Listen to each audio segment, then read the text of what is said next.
It was 1979 in North Carolina. Ordained Presbyterian minister Mike Woodard wondered, was the church truly serving the poor? He and some friends began to brainstorm. In our youth and arrogance and naivete, decided, we could really do this better. So why don't we?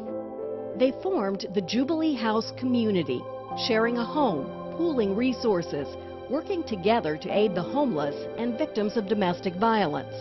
We're going to come together and we're going to try to live as we understand the church was meant to live. By the early 90s, after years of peace and justice work, they made a momentous move, accepting an invitation to resettle in the Central American country of Nicaragua to live and work among the poor.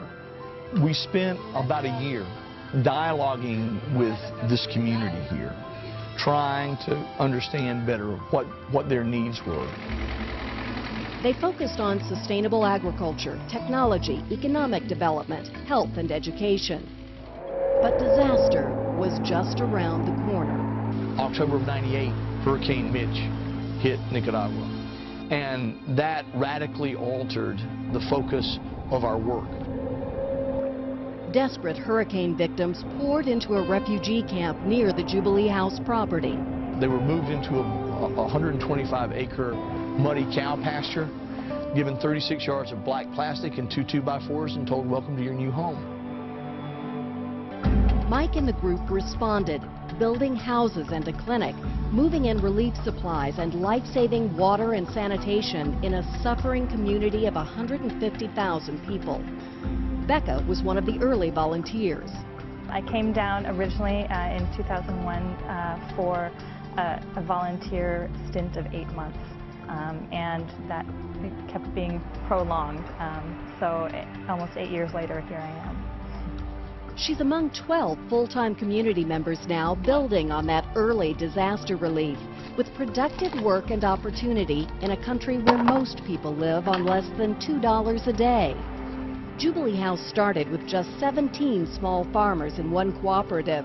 Now there are 2,000 farmers and many co-ops producing organically certified crops including coffee, beans, and sesame. Excelente. It's excellent. In Nicaragua, we'd had very hard times, but Mike has helped us to get work. It's wonderful.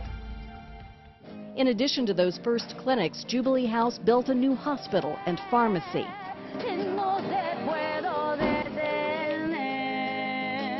Microcredit programs help start businesses, including Marta and Luis's music CDs and crafts.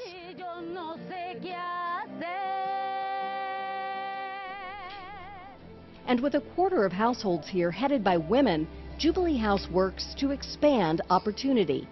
Petronila Sanchez is a wife and mother, and now she's among 6 men and 29 women of all ages building a yarn factory with their own hands, a project supported by Jubilee House.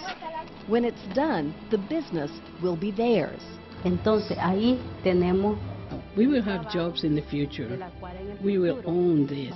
So it is very important. Mike's dream is to reestablish Nicaragua as a cotton producer, expanding markets and creating worker co-ops from growing and milling to making materials for organic cotton clothing. The ideas center on trade and business, but the inspiration is deeply human. In all honesty, if I had to live like most of the folks in this community have to live, I might just stick my head under the pillow and not get up. And yet they get up every day and they go at it again. Everyone says Mike's a tireless worker, on 2 phones at once, or cell phone in one hand, pet monkey in the other, wherever he needs to be for as long as necessary. The Jubilee House community is run by all its members, including his wife Kathleen and their children. But Mike's deepest belief about his fellow human beings is always at the heart of the work. These are our brothers and sisters. Really. Not make-believe, not pretend. And I can't imagine leaving my brothers and sisters to live like this and not try to do something about it. una persona que... As a person, Mike came to Nicaragua with the goodwill to help, with no economic interest for himself. For 15 years we've endured hunger together, a lot of things together. Please excuse, it makes me so emotional. The challenges are steep, but Mike says every moment is worth it to live and work in partnership and try with all he has to build a better world. Forgive the simplicity of this, but it's a world where we really do treat each other like we're brothers and sisters, where we share the resources of the world in an equitable and fair and just manner, where we really do care about what happens to the other. That would be it.